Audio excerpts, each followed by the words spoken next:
Brother from another mother എന്നൊക്കെ പറയില്ലേ, ഇതങ്ങനെയല്ല, എല്ലാം ഒന്ന് തന്നെയാണ്. പക്ഷേ പുള്ളി ഒന്ന് വേഷം മാറിയിട്ടെന്ന് പറയുമ്പോൾ അത് മാത്രമല്ല, ഒന്ന് കാല് കൊടുത്ത് ഓടിച്ചാലും 20 താഴെയൊന്നും പോകുന്നില്ല എന്നുള്ളത് ഗുണമായി തന്നെ പറയാം. ഹായ്, ഹലോ, നമസ്കാരം. ഇപ്പോൾ നമ്മൾ ടൊയോട്ട ഗ്ലാൻസിയുമായിട്ട് വാഗമണിൽ പോയിട്ട് ആ ഒരു വീഡിയോ ഒക്കെ ചെയ്തു. അന്ന് പക്ഷേ അത് ഓട്ടോമാറ്റിക് ആയിരുന്നില്ല, മാനുവലായിരുന്നു. ഇതും ഓട്ടോമാറ്റിക് അല്ല, AMT ആണ്. എന്നാലും വണ്ടിപ്രാന്തൻ്റെ പുതിയ വീഡിയോയിലേക്ക് സാധനം നമുക്ക് ഗ്ലാൻസ AMT ഇഷ്ടമായി തന്നെ പരിചയപ്പെടാം. ഇപ്പോൾ ഗ്ലാൻസ എന്ന് പറയുന്നത് മാരുതി സുസുക്കി ബലെനോയുടെ റീബാഡ്ജ് ചെയ്ത ടൊയോട്ടയാണ്. അപ്പോൾ ടൊയോട്ട ഗ്ലാൻസയ്ക്ക് ബലെനോയ്ക്കുമായിട്ട് ഒരുപാട് സാമ്യങ്ങളുണ്ട്. അപ്പോൾ 2-in-1 ആണത്. നമ്മൾ ബലെനോ ഓടിച്ചത് മാനുവലായിരുന്നു. അപ്പോൾ ബലെനോയ്ക്ക് വേണ്ടിയിട്ടും ഗ്ലാൻസയ്ക്ക് വേണ്ടിയിട്ടും ഗ്ലാൻസ ഓട്ടോമാറ്റിക് ഓടിക്കുകയാണ്. ഇതാണ് വണ്ടി. ഇത് AMT ആണ്. മുന്നത്തെ വേർഷൻ ഒരു CVT ആയിരുന്നെങ്കിൽ പുതിയത് AMT ആണ്. AMT എന്ന് പറയുമ്പോൾ മാരുതി സുസുക്കി AGS എന്ന് വിളിക്കുന്ന ഓട്ടോമാറ്റിക് മാനുവൽ ട്രാൻസ്മിഷൻ. അപ്പോൾ എന്തായാലും നമുക്ക് എല്ലാ കാര്യങ്ങളും പറയാം. സ്വാഗതം. ഇപ്പോൾ നമ്മൾ ഗ്ലാൻസയുടെയും അല്ലെങ്കിൽ ബലെനോയുടെയും വീഡിയോ ഒക്കെ വിശദമായി ചെയ്ത് സ്ഥിതിക്ക് ചെറിയ ചെറിയ കാര്യങ്ങൾ പറയാം. അതായത് ഒരു ഗ്ലിംസ് പോലെ, ഒരു റീക്യാപ്പ് പോലെ കുറച്ച് കാര്യങ്ങൾ പറയാം. എന്നിട്ട് വണ്ടി റോഡിലേക്ക് എടുത്ത് ഓടിക്കാം. അതാണല്ലോ മെയിൻ. അപ്പോൾ ടൊയോട്ട കാമറിയുടെ ഒരു മുഖച്ഛായ പേറുന്ന വണ്ടിയാണ് ഗ്ലാൻസ. ഗ്ലാൻസയ്ക്ക് ആ ഒരു കാമറിയുടെ കുട്ടി രൂപമുണ്ട്. ബലെനോയുമായിട്ട് ഗ്ലാൻസയ്ക്കുള്ള പ്രകടമായ മാറ്റവും മുൻവശത്താണ്. ഇപ്പോൾ ബലെനോയുടെ ഹെഡ് ലാമ്പ്സ് പോഡുകളാണെങ്കിൽ ഗ്ലാൻസയുടേത് ഒറ്റ പീസാണ്. അതിനകത്ത് ആ ഒരു പ്രൊജക്ടർ ഹെഡ് ലാമ്പ് കാണാം. DRL കൂടിയുണ്ട്. ഇനി ടൊയോട്ട ലോഗോയ്ക്ക് ചിറക് മുളച്ച പോലെ 2 ക്രോം എലമെൻറ്റുകളുണ്ട്. താഴെ ആ ഒരു ക്യാമറ കൂടി കാണാം. ഇനി ബമ്പറിന് കൊണ്ടൊരു പ്രത്യേകത, ആ ഒരു ബമ്പറിൻ്റെ ഷേപ്പ് തന്നെ അത് ഇത്തിരി മനോഹരമാണെന്ന് കാണാം. കൂടാതെ ആ ഒരു ബമ്പറിൽ ഹണിക്കോം പാറ്റേണൊക്കെ തന്നെ ഉണ്ട്. ഇനി ഒരു ഫേക്ക് കാർബൺ ഫൈബർ ഫിനിഷ് കൂടി ആ ഒരു ബമ്പറിനുണ്ട്. ഇരുവശത്തും ഫോഗ് ലാമ്പുകളുണ്ട്. ഫോഗ് ലാമ്പിനും ക്രോമിൻ്റെ എലമെൻറ്റുകൾ കാണാം. അപ്പോൾ വലിയ ബമ്പറാണ്, വലിയ ബോണറ്റ് ഏരിയയാണ്. പക്ഷേ ഗ്ലാസ് ഏരിയ ഒരു ഇത്തിരി ചെറുപ്പമാണെന്ന് കാണാം. പുതിയ ഒരു ഡാഷ്ബോർഡ് കൂടി വന്നപ്പോൾ നമുക്ക് പുറത്തേക്കുള്ള കാഴ്ച കുറച്ചൊന്ന് കുറഞ്ഞു. അതിന് കാരണമായിട്ട് ആ ഒരു HUD കാണാം, അതായത് ഹെഡ് അപ്പ് ഡിസ്പ്ലേ. ആ ഒരു ഡിസ്പ്ലേ പൊക്കി വെച്ചാൽ ഒരു ഇത്തിരി വിസിബിലിറ്റി കുറവായിട്ട് തോന്നി. ഞാൻ താഴ്ത്തി വെച്ച് ഓടിക്കാറുള്ളത്. കൂടാതെ ഓട്ടോ വൈപ്പർ ഇല്ല, ഓട്ടോ ഹെഡ് ലാംപ്സ് ഉണ്ട്. ഒരു ആൻഡ്രോയിഡ് കാണാം, ഷാർക്ക് ഫിൻ അല്ല, സാധാ ആൻഡ്രോയിഡാണത്. ഇനി ഗ്ലാൻസിക്കകത്ത് മാരുതി സുസുക്കിയുടെ ആ ഒരു 1.2 ലിറ്റർ K സീരീസ് എഞ്ചിനാണ്, K12B. അപ്പോൾ അതിൻ്റെ കൂടെ ഒരു AMT കൊണ്ടുകൂടി കാണാം. 5 സ്പീഡാണത്. ഇനി ഇതിൻ്റെ പവർ എന്ന് പറയുന്നത് 90 PS, ടോർക്ക് എന്ന് പറയുന്നത് 113 Nm ആണ്. ഈ ഒരു മുൻ ബമ്പറിലൊരു കൗതുകം കൂടിയുണ്ട്. ആ ഒരു ടോ ഹുക്കിന് വേണ്ടിയിട്ടുള്ള കട്ടിങ് കണ്ടോ? അത് ഈ ബമ്പറിലും ഈ ഒരു ഹോണിലും കൂടി കയറി നിൽക്കുന്ന പോലെ. ഹോണെന്ന് ഞാൻ ഉദ്ദേശിച്ചത് ബുൾ ഹോൺ പോലെ ഡിസൈനാണ്, അല്ലാണ്ട് ആ ഒരു ഒറിജിനൽ ഹോണിനല്ല. ഇനി താഴെയായിട്ട് ഈ ഒരു കട്ടിങ് കൂടി കണ്ടോ?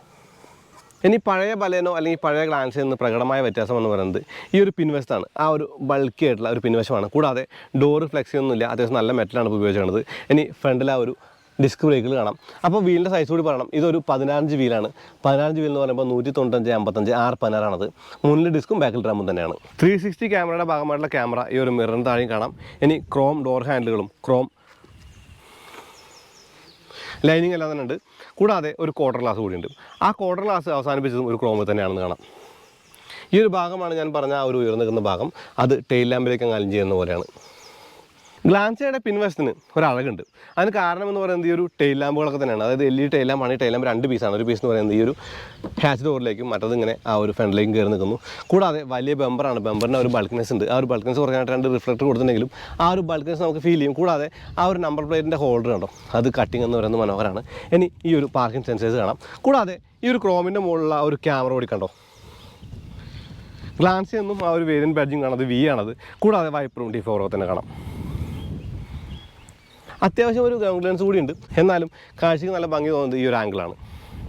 ഈ ഗ്ലാൻസയുടെ അകത്ത് അല്ലെങ്കിൽ ഡോർ പാഡിലൊക്കെ തന്നെ പിയാനോ ബ്ലാക്ക് ഫിനിഷുകളുണ്ട്. അതായത് ഈ ഒരു സ്വിച്ചുകൾ നിൽക്കുന്നതും ഈ ഒരു സ്റ്റിയറിങ്ങിൻ്റെ ഈ ഒരു ബോട്ടവും അതല്ലെങ്കിൽ ആ ഒരു മീഡിയ സ്ക്രീൻ നിൽക്കുന്ന ഒരു പ്രതലവും ഡാഷ്ബോർഡിലെല്ലാം തന്നെ ആ ഒരു പിയാനോ ബ്ലാക്ക് ഫിനിഷ് ഉണ്ട്. കൂടാതെ ഈ ഒരു കൺട്രോൾസ് എന്ന് പറയുന്നത് നമ്മുടെ ആ ഒരു HUD, കൂടാതെ traction control, camera, auto start stop ഒക്കെ തന്നെയാണ്. ഇത് എഞ്ചിൻ സ്റ്റാർട്ട് സ്റ്റോപ്പാണ്. ഇനി നല്ല ഒരു സീറ്റാണ്. സീറ്റ് എന്ന് പറഞ്ഞാൽ ഫാബ്രിക് സീറ്റാണ്. ഈ സീറ്റിൻ്റെ ഒരു ബോൾസ്റ്ററിങ്ങും ഡിസൈനും ഒക്കെ തന്നെ കൊള്ളാം. ഹൈറ്റ് അഡ്ജസ്റ്റ്മെൻറ്റുള്ള ആ ഒരു സീറ്റ് അത്യാവശ്യം നല്ല കംഫർട്ടബിൾ ആണെന്നുള്ളതാണ്. ഇനി ഇതിൻ്റെ ഒരുപാട് കാര്യങ്ങൾ പറയാമല്ലോ. നമ്മൾ മാനുവൽ ഓടിച്ചപ്പോൾ എല്ലാം പറഞ്ഞതാണ്. എന്നാലും ഈ ഒരു ഡാഷ്ബോർഡ് ഡിസൈൻ മനോഹരമാണെന്ന് കാണാം. കൂടാതെ ഈ ഒരു സ്മാർട്ട് പ്ലേ സ്റ്റുഡിയോ എന്ന് പറയുന്ന ഈ സ്ക്രീൻ എന്ന് പറയുന്നത് അത്യാവശ്യം നല്ല റെസ്പോൺസീവ് ആണ്, നല്ല ഇൻറ്റ്യൂറ്റീവ് ആണ്. ഞാൻ സ്റ്റാർട്ട് ചെയ്യാം. ടൊയോട്ടയുടെ ലോഗോയുമായിട്ട് ആ ഒരു സ്ക്രീൻ ബൂട്ടായി വന്നു. അത്യാവശ്യം നല്ല റെസ്പോൺസീവ് ആയിട്ടുള്ള ഒരു സ്ക്രീനാണ്. ആ ഒരു 360 ക്യാമറയുടെ ഒരു കാര്യം ആദ്യമേ കാണിക്കും. ഈ വണ്ടി ചുവപ്പാണ് കാണിക്കുന്നത്, റെഡാണ്. ഇനി ഈ ഒരു ഹോമിലേക്ക് പോയി കഴിയുമ്പോൾ വിഡ്ഗേറ്റുകൾ തന്നെ കാണാം. അതിനകത്തേക്ക് കൂടുതൽ പോകുന്നില്ല, കാരണം നമ്മൾ ഈ ഒരു കാര്യങ്ങളൊക്കെ തന്നെ മാനുവലിൻ്റെ വീഡിയോയിൽ പറഞ്ഞിട്ടുണ്ട്. ഫ്യൂവൽ എക്കണോമി, റേഞ്ച് അങ്ങനെയുള്ള കാര്യങ്ങളൊക്കെ കാണാം. കൂടാതെ നല്ല റെസ്പോൺസീവ് ആണെന്ന് കൂടി പറയുകയാണ്. ഈ ഒരു ഡ്രൈവിംഗ് റേഞ്ചും കാര്യങ്ങളൊക്കെ കണ്ടില്ലേ? ഈ ഒരു സ്ക്രീനിനെ കുറിച്ച് കൂടുതൽ അറിയാൻ മാനുവലിൻ്റെ വീഡിയോ കണ്ടാൽ താഴെ ഡിസ്ക്രിപ്ഷനിൽ ലിങ്ക് കൊടുക്കാം. ഈ AC കൺട്രോൾസ് നമ്മൾ പ്രസയിലും കണ്ടു. താഴെയായിട്ട് സ്റ്റോറേജ് സ്പേസും ആ ഒരു ചാർജിങ് സോക്കറ്റുകളും കാണാം. അതായത് ഈ ഒരു USB-യും കൂടാതെ ഈ ഒരു 12 വോൾട്ടും കപ്പ് ഹോൾഡർ ഉണ്ട്. കൂടാതെ ഇതാണ് ആ ഒരു AMTയുടെ ഗിയർ ലിവർ. ഇതിനകത്ത് റിവേഴ്സ് ഡ്രൈവ് മാനുവൽ മോഡ് കൂടി ഉണ്ട്. അപ്പോൾ ഇതൊരു പുതിയ കാര്യമായിട്ട് കാണാം. കാരണം ഈ ഒരു AMT എന്ന് പറയുന്നത് ഗ്ലാൻസയ്ക്ക് പുതിയതാണ്, CVT ആയിരുന്നു മുന്നേ. കൂടാതെ ഗ്ലോ ബോക്സിനകത്ത് അത്യാവശ്യം സ്ഥലമുണ്ടെന്നുള്ളതാണ്. ഈ സ്റ്റിയറിംഗിന് ടിൽറ്റും റീച്ച് അഡ്ജസ്റ്റ്മെൻറ്റ് ഉണ്ട്. കൂടാതെ ക്രൂസ് കൺട്രോൾ ഉണ്ട്. ഇത് ആ ഒരു വോളിയം കൺട്രോൾസും ആ ഒരു നെക്സ്റ്റ് പ്രീവിയസ് ആണ്. ഇത് ടെലിഫോണിക് കൺട്രോൾസ് ആണ്. ഇനി ഇതാണ് മീറ്റർ കൺസോൾ. കാണാൻ ഭംഗിയുള്ള മീറ്റർ കൺസോളാണ്. കൂടാതെ HUD കൂടി കാണാം കേട്ടോ. ഓട്ടോ ഡിമ്മിംഗ് ഉള്ള ഒരു മിറർ കൂടി ഗ്ലാൻസിക്ക് ഉണ്ട്. കൂടാതെ ക്യാബിൻ ലൈറ്റ് അണ്ടർ ഒന്ന് മുന്നിലും ഒന്ന് പിന്നിലായിട്ടും കാണാം. എനിക്ക് തോന്നുന്നു ഈ ഒരു കാറ്റഗറിയിൽ ഏറ്റവും കൂടുതൽ സ്പേസിലൊരു പിൻ സീറ്റ് ഈ ഒരു ഗ്ലാൻസിക്കാണുള്ളത്. കൂടാതെ ഈ ഒരു ആംറസ്റ്റ് ഇല്ല എന്നുള്ളൊരു പരാതിയായിട്ട് പറയാം. ഇനി ഈ ഒരു സംഗതി കണ്ടോ, ഇത് സീറ്റ് ബെൽറ്റ് ടക്ക് ചെയ്ത് വെക്കാനുള്ളതാണ്. ഇനി ചൈൽഡ് സീറ്റ് ഏതാണ്ട് കാര്യം ഞാൻ പറഞ്ഞു. 2 പ്രോപ്പർ സീറ്റ് ബെൽറ്റും ഒരു ലാബ് ബെൽറ്റും കാണാം. ഇതാണ് AC വെൻസ് താഴെ ആ ഒരു ചാർജിങ് സൗകര്യം കാണാം.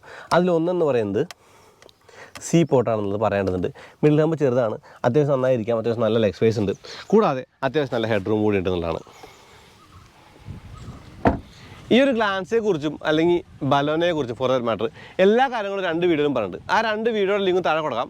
അപ്പോൾ ഇത്രയൊക്കെയാണ് ഒരു ലളിതമായിട്ടുള്ള കാര്യമായിട്ട് അല്ലെങ്കിൽ എന്താ പറയുക ഒരു ഗ്ലിംസ് പോലെ അല്ലെങ്കിൽ ഒരു റീക്യാപ്പ് പോലെ പറയാനുള്ളൂ. എന്തായാലും AMT എങ്ങനെ ഉണ്ടെന്നുള്ളതൊക്കെ കൊണ്ട് ഓടിച്ചുകൊണ്ട് പറയാം. അപ്പോൾ എന്തായാലും വേണ്ട റോട്ടിലേക്ക് എടുത്തിട്ട് ഓടിച്ചു നോക്കാം. ടൊയോട്ട ഗ്ലാൻസ ഓടിക്കുകയാണ്. ടൊയോട്ട ഗ്ലാൻസ ഓടിക്കുകയെന്ന് പറയുമ്പോൾ ഒരു പുതുമയൊന്നുമില്ല. കാരണം നമ്മളിതിൻ്റെ മാനുവലായിട്ട് വാഗമണിൽ പോയിട്ട് ഒരു റിവ്യൂ ഒക്കെ ചെയ്താണ്.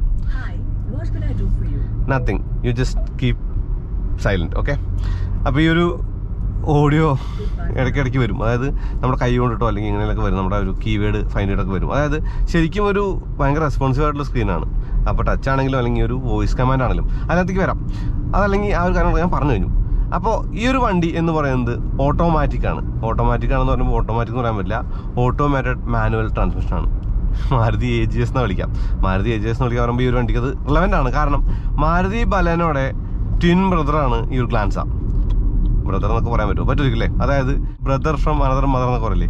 ഇതങ്ങനെയല്ല, എല്ലാം ഒന്ന് തന്നെയാണ്.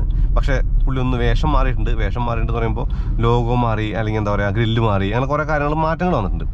അപ്പോൾ ഈ വണ്ടി എന്ന് പറയുന്നത് മാരുതി ബലേനോയുടെ റീബാഡ്ജ്ഡ് വേർഷനാണ് ടൊയോട്ട ഗ്ലാൻസ. നമ്മളെപ്പോഴും ട്രഡീഷൻ ഫോളോ കൊണ്ട് കാലൂടെ തന്നെ ഓടിക്കുന്നത്. അതായത് ഈ ഒരു വണ്ടിയുടെ ഗിയർ ഷിഫ്റ്റൊക്കെ ശരിക്കും എന്താ പറയുക, AMT എന്ന് പറയുന്ന ആ ഒരു ട്രാൻസ്മിഷൻ, അതായത് ഓട്ടോമാറ്റഡ് മാനുവൽ ട്രാൻസ്മിഷൻ, അല്ലെങ്കിൽ ഓട്ടോ ഗിയർ ഷിഫ്റ്റ് എന്ന് മാരുതി വിളിക്കുന്ന ആ ഒരു ട്രാൻസ്മിഷൻ്റെ സ്വഭാവം ശരിക്കും നമ്മളോട് എന്താ പറയുക, നമ്മളോട് ഇണങ്ങി ചേർന്ന് കഴിഞ്ഞു. അതായത് നമ്മൾ ഈ AMTയോട് താതാത്മ്യപ്പെട്ട് കഴിഞ്ഞു. അപ്പോൾ നമ്മൾ ഒരുപാട് AMTകൾ ഓടിച്ചിട്ടുണ്ട്. AMT ഓടിക്കുമ്പോൾ വലിയ ബോറിംഗ് നേച്ചറൊന്നുമില്ല. പക്ഷേ അതിനൊരു നന്ദി പറയേണ്ടത് ഈ ഒരു K സീരീസ് എഞ്ചിനോടാണ്. K12B എന്ന് പറയുന്ന ഈ ഒരു K സീരീസ് 1.2 ലിറ്റർ എഞ്ചിൻ എന്ന് പറയുന്നത് അടിപൊളി എഞ്ചിനാണ്. ഈ ഒരു അടിപൊളി എന്നുള്ള വാക്ക് നമ്മൾ പലപ്പോഴും പല സ്ഥലത്തും ആവശ്യമില്ലാതെ ഉപയോഗിക്കാറുണ്ട്. പക്ഷേ ഇവിടെ നമ്മളത് ശരിക്കും വ്യക്തമായി തന്നെയാണ് ഉപയോഗിച്ചത്. കാരണം എന്ന് പറയുന്നത് എനിക്ക് തോന്നുന്നു ഇന്ത്യയിലെ ഏറ്റവും മികച്ച പെട്രോൾ എഞ്ചിനുകൾ ഒന്നാണ്. അതായത് ഒരു എൻട്രി ലെവൽ വണ്ടികളിൽ പെട്രോൾ എഞ്ചിനുകൾ മികച്ച ഒന്നാണ് K സീരീസ് എഞ്ചിൻ. അതിൽ K12B അതുപോലെ K15B ഒക്കെ ഉണ്ട്. അപ്പോൾ നമ്മളെന്തായാലും റസയൊക്കെ ഓടിച്ചിട്ടുണ്ട്, റസ കാര്യങ്ങളൊക്കെ തന്നെ പറഞ്ഞിട്ടുണ്ട്. അത് 1.5 ആണ്, അത് 1.2 ആണ്. ആ 1.2 ലിറ്റർ എഞ്ചിൻ എന്ന് പറയുന്നത് മികച്ച ഒരു എഞ്ചിനാണ്. മികച്ച എന്ന് പറയുമ്പോൾ റിഫൈൻമെൻറ്റ് കാര്യത്തിലാണെങ്കിലും പവർ ടോർക്ക് ഫിഗറാണെങ്കിലും ഇപ്പോൾ നമ്മൾ പറയുന്നത് എക്സൈറ്റിംഗ് ആയിട്ടുള്ള ഒരു പവർ ടോർക്ക് ഫിഗർ നമ്മൾ പറയാനെ കുറിച്ച് പറയാറുണ്ടെങ്കിലും ഈ ഒരു വണ്ടിക്കുള്ള പവർ എന്ന് പറയുന്നത് മികച്ച ഒരു പവർ തന്നെയാണ്. അതായത് തികച്ചും ചേരുന്ന ഒരു പവറാണ് ഈ വണ്ടിക്ക്. അതായത് നമ്മളൊന്ന് കാല് കൊടുത്താൽ ഏകദേശം ഒരു പേസൊക്കെ പിടിച്ച് അങ്ങനെ പോകുന്ന ആ ഒരു ഫീലൊക്കെ തരുന്ന ഒരു എഞ്ചിനാണ്.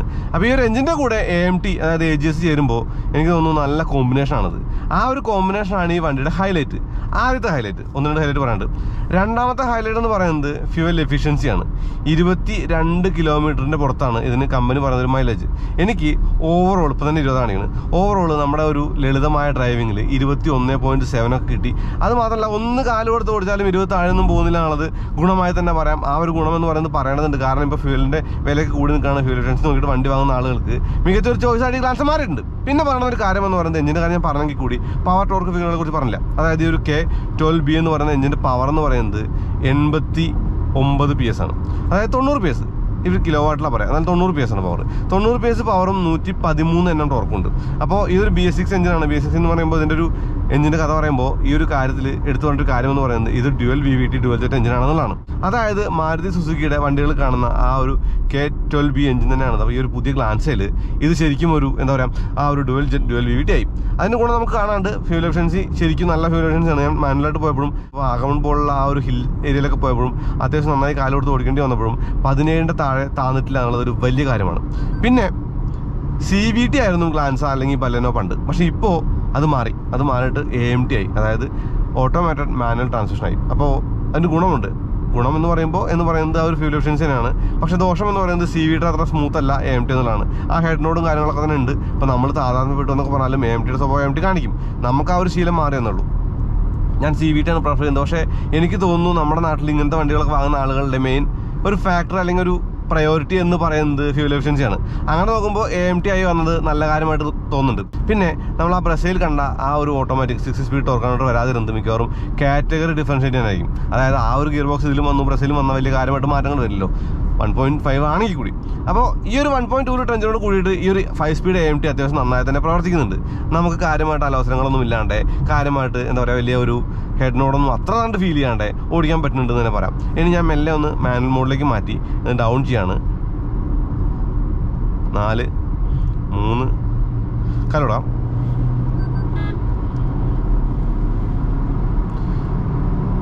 ആ മാനുവൽ മോഡിൽ നമുക്ക് തീർച്ചയായും നല്ലൊരു കൺട്രോൾ ഉണ്ട്. അതായത് മാനുവൽ മോഡിൽ റെഡ് ലൈനിൽ വണ്ടി അങ്ങ് ഹോൾഡ് ചെയ്ത് നിൽക്കുന്നുണ്ട്. അപ്പോൾ നമുക്ക് ഈ ഒരു മാനുവൽ മോഡ് ഉപയോഗിച്ച് അത്യാവശ്യം ഫണ്ണൊക്കെ കിട്ടും. ഇപ്പോൾ AMT ഫണ്ണില്ല എന്ന് പറയുന്ന ആളോട് പറയുന്ന കാര്യം എന്ന് പറയുന്നത് നിങ്ങൾക്ക് AMT ഫണ്ണില്ല എന്ന് തോന്നിയാൽ നിങ്ങൾക്ക് അത് മാനുവൽ മോഡാക്കിയിട്ട് ഓടിക്കാം. അതൊരു ഗുണമാണ്. അപ്പോൾ മാനുവൽ മോഡ് എന്ന് പറയുമ്പോൾ നമ്മുടെ ബ്രസീൽ കണ്ട പാഡ് ഷിഫ്റ്റർ പോലുള്ള അത്ര ഫാൻസി ഐറ്റംസ് ഒന്നും ഇല്ലെങ്കിലും പ്ലസ് മൈനസ് ഉപയോഗിച്ച് നമുക്ക് ഓടിക്കാൻ നല്ല ഗുണമായിട്ട് കാണാം. കൂടാതെ 6300 RPM റെഡ് ലൈൻ മറക്കുന്നത്. ആ റെഡ് ലൈൻ ടച്ച് ചെയ്യാനായിട്ട് ഈ കേസിൽ ഇങ്ങനൊരു ബുദ്ധിമുട്ടില്ല.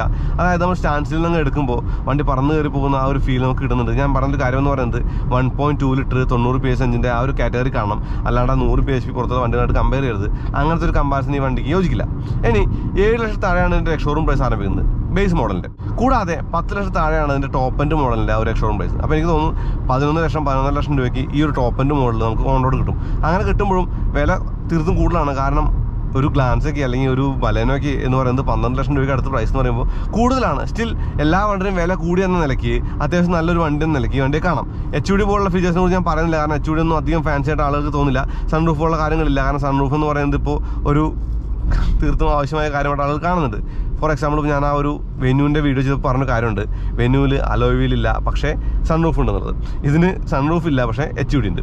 അപ്പോൾ HUD എന്ന് പറയുന്നത് നമുക്ക് അത്യാവശ്യത്തിന് അഡ്ജസ്റ്റ് ചെയ്യാനൊക്കെ പറ്റും. നമുക്ക് കാര്യങ്ങളൊക്കെ കാണാനും വൃത്തിയായി തന്നെ വണ്ടി ഓടിക്കാനൊക്കെ ഒരു സഹായമായ കാര്യമായിട്ട് കാണാം. പക്ഷേ ഈ ഒരു ഗ്ലാസ് ഏരിയ കുറച്ച് ചെറുതായതുകൊണ്ട്, അതായത് ഈ ഒരു ഡാഷ്ബോർഡ് മാറിയപ്പോൾ ഈ ഒരു ഫ്ലോട്ടിംഗ് സ്ക്രീനൊക്കെ വന്നപ്പോൾ ഒരു ഇത്തിരി ഇടുങ്ങിയതായിട്ട് എനിക്ക് ഫ്രണ്ട് ഭാഗത്ത് തോന്നുന്നുണ്ട്. ആ ഒരു ഭാഗത്ത് ഈ ഒരു HUD കൂടി വരുമ്പോൾ ഒരു ഇത്തിരി വിസിബിലിറ്റി അത് ബാധിക്കുന്നുണ്ടോ എന്നൊരു സംശയം തോന്നി. അങ്ങനെയാണെങ്കിൽ നമുക്കത് ഓഫ് ചെയ്ത് വെക്കുകയും ചെയ്യാം. ഓഫ് ചെയ്ത് വെക്കാൻ മടക്കി വെക്കാം. അങ്ങനെ മടക്കി വെച്ച് കഴിയുമ്പോൾ നമുക്ക് ആ ഒരു വിസിബിലിറ്റി പൂർണ്ണമായിട്ട് കിട്ടുന്നുള്ളതൊരു ഗുണമായിട്ട് പറയാം. ഞാൻ എൻ്റെ ഒരു പേഴ്സണൽ ഫീലാണ് പറയുന്നത്. അതായത് ഞാൻ വണ്ടി ഓടിക്കുമ്പോഴൊരു ഫീലാണ് പറയുന്നത്. ഹോൺ ചെയ്യും സാധാരണ ഒരു ഹോൺ തന്നെയാണ്. All India permit. അപ്പോൾ ആദ്യം NP ആണ്, ഇപ്പോൾ AIP ആയിട്ട് ഓൾ ഇന്ത്യ പെർമിറ്റ്. അപ്പോൾ ഞാൻ ഒന്നൊരു കാലം കൊടുക്കാം, ഓട്ടയ്ക്കണം. അപ്പോൾ ഓട്ടോയൊക്കെ ചെയ്യുമ്പോൾ കാലം കൊടുക്കുമ്പോൾ 2-3 ഗിയറുകളൊക്കെ അങ്ങോട്ട് ഷിഫ്റ്റ് ചെയ്ത് അങ്ങ് പോകുന്നുണ്ട്, കയറി പോകുന്നുണ്ട്. അപ്പോൾ നമുക്ക് ആ ഒരു സാധാരണ ഓട്ടോമാറ്റിക്കലി Dയുടെ കൂടെ നമ്പർ കാണില്ലെങ്കിൽ ഈ ഒരു വണ്ടിയിൽ Dയുടെ കൂടെ നമ്പർ കൂടി കാണുന്നുണ്ട്. നമുക്ക് അതുകൊണ്ട് ഏത് ഗിയറിലാണ് പോകുന്നത് നമുക്ക് കാണാൻ പറ്റും. അതായത് ആൻറ്റിസിപ്പേറ്റ് ചെയ്യേണ്ട കാര്യമില്ല, നമുക്കത് അറിയാം വ്യക്തമായി തന്നെ. പിന്നെ ഈ ഒരു വണ്ടി ഓടിക്കുമ്പോൾ മാനുവൽ ഓടിച്ചേക്കാൾ കൂടുതൽ ഫണ്ണ് AMT ആണെന്ന് ഞാൻ പറയില്ല. ഈ ഒരു വണ്ടിയുടെ മാനുവൽ അത്യാവശ്യം നല്ല ഒരു ഗിയർ ബോക്സാണ്. അതായത് ലൈറ്റ് ക്ലച്ചും സ്ലിക്ക് ഷിഫ്റ്റും ആയിട്ടുള്ള ഗിയർ ബോക്സ് മികച്ചതാണ്. AMT വാങ്ങണം എന്നുണ്ടെങ്കിൽ, ഓട്ടോമാറ്റിക് വേണമെന്നുണ്ടെങ്കിൽ മാത്രം AMT വാങ്ങിയാൽ മതി. കാരണം വാല്യൂ ഫോർ മണി കൂടിയാണ് മാനുവൽ. അപ്പോൾ ഈ ഒരു AMT ആർക്കാണ് ചേരുക എന്നുള്ളത് നമുക്ക് വ്യക്തമായ കാര്യമാണ്. ഫ്യൂൽ എഫിഷ്യൻസി ഉള്ള വണ്ടിയാണ് വേണ്ടത്. സിറ്റി റൈഡാണ് കൂടുതൽ. പക്ഷേ ഇടയ്ക്കൊക്കെ ഒന്ന് എടുത്ത് ഹൈവേയിൽ പോകണം, ലോങ് ഡ്രൈവുകളൊക്കെ ഉണ്ട്. അങ്ങനെയാണെങ്കിൽ ഈ ഒരു വണ്ടി മികച്ചൊരു ചോയ്സാണ്. കാരണം ഫ്യൂൽ എഫിഷ്യൻസി തന്നെയാണ്. 20-ന് പുറത്ത് മൈലേജ് എന്ന് പറയുമ്പോൾ ഒരു ഫുൾ ടാങ്കിൽ ഇത് ഏകദേശം ഒരു 420-430 കിലോമീറ്റർ കാണിക്കുന്നുണ്ട്. ഇപ്പോൾ തന്നെ എനിക്ക് 286 റേഞ്ച് ആണ്. ഞാൻ ഓൾറെഡി 240 കിലോമീറ്റർ ഓടിച്ചു കഴിഞ്ഞു. അങ്ങനെ നോക്കുമ്പോൾ 500-ന് പുറത്തൊക്കെ ആ ഒരു ഡിസ്റ്റൻസ് MT ഫുൾ ടാങ്കിൽ കാണിക്കുമെന്നുള്ളൊരു ഗുണമാണ്. പിന്നെ 500 കിലോമീറ്റർ പുറത്തെന്ന് പറയുമ്പോൾ അത് വലിയ കാര്യമായിട്ടാണ്. ഫുൾ ടാങ്കിൽ ആ ഒരു ഓടിക്കുമ്പോൾ നമുക്ക് പവർ കുറവ് ഫീൽ ചെയ്യില്ല എന്നുള്ളത് കാര്യമായിട്ട് പറയാം. അപ്പോൾ ഞാൻ പഴയ ഗ്ലാൻസ അല്ലെങ്കിൽ പഴയ ബലെനോയായിട്ട് കമ്പയർ ചെയ്യുമ്പോൾ ഇപ്പോൾ ഡ്യുവൽ ജെറ്റ് ഡ്യുവൽ VVT ആയപ്പോൾ പവർ കുറഞ്ഞിട്ടുണ്ട്. ഒബ്വിയസ്ലി ആ പവർ കുറവല്ല, ആ ഒരു അഗ്രസീവ്നെസ് കുറഞ്ഞിട്ടുണ്ടായിരിക്കും. പക്ഷേ ആ ഒരു അഗ്രസീവ്നെസ് കുറഞ്ഞത് നമുക്ക് കാര്യമായിട്ടൊന്നും ഫെൽറ്റ് ചെയ്യില്ല. അതായത് അതൊന്നും വിസിബിൾ അല്ല. അതുകൊണ്ട് തന്നെ ഓടിക്കാനായിട്ട് അത്യാവശ്യം നല്ല രസമുണ്ടെന്ന് തന്നെ പറയാം. ഇപ്പോഴത്തെ കണ്ടീഷനിൽ എനിക്ക് തോന്നുന്നു ഞാനൊക്കെ ഒരു വണ്ടി മേടിക്കാൻ ഉദ്ദേശിക്കുകയാണ്. ഒരു കാറ് വാങ്ങാനിപ്പോൾ ഒരു മാർക്കറ്റിലുണ്ടെങ്കിൽ എനിക്ക് ഒരു ഓട്ടോമാറ്റിക്കാണ് വേണ്ടത്, കൂടുതൽ ഓട്ടങ്ങളുണ്ട്. അത് മാത്രമല്ല അത്യാവശ്യം ഫ്യൂൽ എഫിഷ്യൻ്റ് ആയിരിക്കണം. ഡീസൽ വലിയ താല്പര്യമില്ല, കാരണം ഡീസലിൻ്റെ ആ ഒരു ചാമ്പ് പോയി. കാരണം BS6 വന്നപ്പോൾ ആ DEF അല്ലെങ്കിൽ DPFൻ്റെ ഇഷ്യൂ ഒക്കെ വന്നപ്പോൾ ആ ഒരു ഡീസലിൻ്റെ ചാമ്പ് പോയി. അങ്ങനെയുള്ള കണ്ടീഷനിൽ പെട്രോൾ വണ്ടി മതി, വാല്യൂ ഫോർ മണി ആയിരിക്കണം, ബഡ്ജറ്റിലാണ് വണ്ടി എന്നൊക്കെ ഉണ്ടെങ്കിൽ ഞാനിതിൻ്റെ ഒരു രണ്ടാമത്തെ മോഡലിൻ്റെ ഓട്ടോമാറ്റിക് എടുത്തങ്ങ് സെറ്റിലാവും തോന്നുന്നുണ്ട്. അതായത് എനിക്ക് ഈ വണ്ടി ഇഷ്ടപ്പെട്ടു എന്നുള്ളതാണ് എൻ്റെ ഒരു ഫീഡ്ബാക്കും. നിങ്ങളൊന്ന് ഓടിച്ച് നോക്കൂ. ഇപ്പോൾ ബലേനോ പോലെ ഗ്ലാൻസ പോലുള്ള വണ്ടികൾ വില കൂടിയെന്ന് ഇരുന്നാൽ കൂടി എനിക്ക് തോന്നുന്നു ഈ വിലയ്ക്ക് വേറെ ഒന്നും ഇങ്ങനത്തെ വണ്ടികൾ കിട്ടില്ല. ഇപ്പോൾ 3 സിലിണ്ടറുകൾ അല്ലെങ്കിൽ ടർബോ പെട്രോളൊക്കെ തന്നെ ഉണ്ട്. പക്ഷേ ഈ ഒരു നാച്ചുറൽ ആസ്പിറേറ്റഡ് 1.2 ലിറ്റർ ഓടിക്കാൻ ഒരു രസമുണ്ട്. കൂടാതെ അത്യാവശ്യം നല്ല എഫിഷ്യൻ്റ് ആണ്. അത് മാത്രമല്ല ആ ഒരു അത്യാവശ്യത്തിന് ഫാൻ ഫാക്ടർ ഉണ്ട്. പിന്നെ AMTക്ക് മാനുവൽ മോഡലുണ്ട്, വലിയ കാര്യമായിട്ട് ബോറടിക്കില്ല. ലീഗൽ സ്പീഡിൽ ക്രൂസ് ചെയ്യാൻ പറ്റുന്നുണ്ട്. പിന്നെ ക്രൂസ് കൺട്രോൾ പോലുള്ള കാര്യങ്ങളുണ്ട്. നല്ല സസ്പെൻഷനാണ്. സസ്പെൻഷൻ്റെ കാര്യം പറയേണ്ടതുണ്ട്. കാരണം എനിക്ക് തോന്നുന്നു എന്നെ അത്ഭുതപ്പെടുത്തിയ 1-2 കാര്യങ്ങളിൽ ഒന്നെന്ന് പറയുന്നത് സസ്പെൻഷനാണ്. ആ ഒരു സസ്പെൻഷൻ്റെ ഒരു ഡാമ്പിങ്, അതായത് കുണ്ടൊക്കെ ചാടുമ്പോൾ കുഴിയൊക്കെ ചാടുമ്പോൾ നമുക്ക് കാര്യമായിട്ട് അറിയാതിരിക്കുക, അതല്ലെങ്കിൽ ആ ഒരു മ്യൂട്ടഡ് ആയിട്ടുള്ള ഒരു സൗണ്ട് കേൾക്കുക, നല്ല രസമുണ്ട്. അതായത് ഒരിക്കലും ഒരു ടപ്പ ചാടാതെ ഒരു മിതമായ ഒരു ചാട്ടം ചാടി അങ്ങനെ നമ്മളെ ഒന്ന് ഒതുക്കിയിരുത്തി അങ്ങനെ യാത്ര ചെയ്യാൻ പറ്റുന്നൊരു വണ്ടിയായിട്ട് ഈ ഒരു ഗ്ലാൻസ മാറിയിട്ടുണ്ട്, അല്ലെങ്കിൽ ബലേനോ മാറിയിട്ടുണ്ട് ഫോർ ദാറ്റ് മാറ്റർ.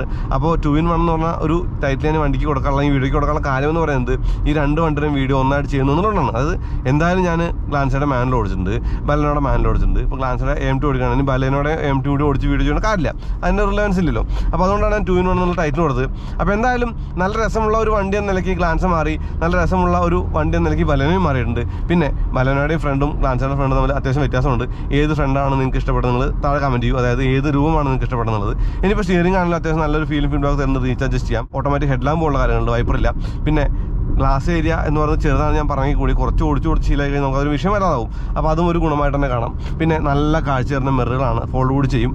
അത് മാത്രമല്ല അത്യാവശ്യം ഇരിക്കാൻ സുഖമുള്ളൊരു സീറ്റുള്ള വണ്ടി കൂടിയാണ് ഈ ഒരു ഗ്ലാൻസ. അപ്പോൾ അത്രയൊക്കെ ഉള്ളൂ. നിങ്ങളൊരു വണ്ടി നോക്കുകയാണെങ്കിൽ നിങ്ങൾക്ക് ഫ്യൂൽ എഫിഷ്യൻസി മുഖ്യം ബിഗിലെന്നാണെങ്കിൽ, അല്ലെങ്കിൽ അത് മാത്രമല്ല അത്യാവശ്യം ലോങ് ഡ്രൈവ് ഒക്കെ ഉണ്ട്, അത്യാവശ്യം നന്നായി ഇരുന്ന് പോകണം, ആ ഒരു എന്താ പറയുക കാറ്റഗറി നോക്കുന്നില്ല, 1.2 ലിറ്റർ എഞ്ചിനൊക്കെ മതി, അങ്ങനെയാണ് അതിൻ്റെ ഒരു കാര്യം. ബഡ്ജറ്റ് കുറവാണെങ്കിലൊക്കെ എനിക്ക് തോന്നുന്നു ഈ ഒരു AMT അതായത് ഓട്ടോമാറ്റിക് മാനുവൽ ട്രാൻസ്മിഷനുള്ള ഈ വണ്ടി അത്യാവശ്യം നന്നായി തന്നെ ചേരും. അതാണ് ഈ വീഡിയോയുടെ രത്ന ചുരുക്കം എന്ന് പറയുന്നത്. അപ്പോൾ അത്രയൊക്കെ ഉള്ളൂ. അപ്പോൾ അതുപോലെ ഈ ഒരു വീഡിയോ ഉപയോഗപ്പെടുന്ന കരുതാൻ അങ്ങനെ ചാനൽ സബ്സ്ക്രൈബ് ചെയ്യാൻ മറക്കരുത്. പിന്നെ ബെല്ലൈക്കൺ ക്ലിക്ക് ചെയ്യുക, എന്നാലേ നോട്ടിഫിക്കേഷൻ ലഭിക്കുള്ളൂ. Instagram page, Facebook like follow ചെയ്യുക. നിങ്ങളുടെ ലൈക്കും ഷെയർ നമ്മൾ എന്തിനും അറിയാലോ. അപ്പോൾ ഞാൻ സിഗ്നലൊന്ന് പച്ചയായിട്ട് ഒന്ന് മാനുവൽ മോഡിൽ കാല് കൊടുക്കാം. M2ൽ കാല് കൊടുക്കുകയാണ്. റെഡ് ലൈൻ ചെയ്യാതെ എങ്ങനെയാണ് ഒന്ന് എൻഡ് ചെയ്യുക. ടയർഡ് ഈ വണ്ടി എനിക്ക് കൊണ്ടുതരുമ്പോൾ ഇതിൽ ഏകദേശം 18 കിലോമീറ്റർ ഓടിയിട്ടുള്ളൂ. ഇപ്പോൾ ഞാൻ 245 കിലോമീറ്ററോളായി. അപ്പോൾ അത്യാവശ്യം ഓടുന്നുണ്ട്. എന്തായാലും ഈ ഒരു വീഡിയോ വരുന്നതിന് മുന്നേ ഒരു 600 കിലോമീറ്റർ ഓടിച്ചിരിക്കും. അതായത് വണ്ടി ഓടിക്കുക എന്നുള്ളതാണ് നമ്മുടെ മെയിൻ കാര്യം എന്ന് പറയുന്നത്. വണ്ടി ഓടിച്ചതിന് ശേഷം വീഡിയോ ചാനലാണ്. അപ്പോൾ വണ്ടി ഓടിച്ച് തന്നെ വേണം മറ്റു കാര്യങ്ങൾ പറയാനായിട്ട്. അപ്പോൾ എൻ്റെ ഒരു ഫീഡ്ബാക്ക് എന്ന് പറയുന്നത്, ഈ വണ്ടിയെ കുറിച്ചുള്ള ഫീഡ്ബാക്ക് എന്ന് പറയുന്നത് എക്സ്പീരിയൻസ് തന്നെയാണ്. വണ്ടി ഓടിച്ചിട്ടും വണ്ടിയെക്കുറിച്ച് അറിഞ്ഞിട്ടും വണ്ടിയായിട്ട് ജീവിച്ചിട്ടും, അതായത് വണ്ടി കുറച്ച് നേരം എൻ്റെ കൂടെ ഉണ്ടായിരുന്നു, കുറച്ച് ദിവസം എൻ്റെ കൂടെ ഉണ്ടായിരുന്നു. നമ്മൾ ഓടിക്കുമ്പോൾ ഇതിൻ്റെ കാര്യങ്ങളൊക്കെ അറിയാം, ഇതിൻ്റെ ബേസിക് കാര്യങ്ങൾ അറിയാം, ഇതിൻ്റെ മെയിൻ കാര്യങ്ങൾ അറിയാം. അത് മാത്രമല്ല വണ്ടിയുടെ സ്വഭാവം എന്താണെന്ന് തികച്ചും അറിയാൻ പറ്റും എന്നുള്ളതാണ്. ഒന്ന് കാല് കൊടുക്കുന്ന ആഗ്രഹം ഉണ്ടായിരുന്നു, പക്ഷെ നടക്കുന്നില്ല. അതുകൊണ്ട് അടുത്ത വീണ്ടും വരാം. അതുവരേക്കും നന്ദി, നമസ്കാരം.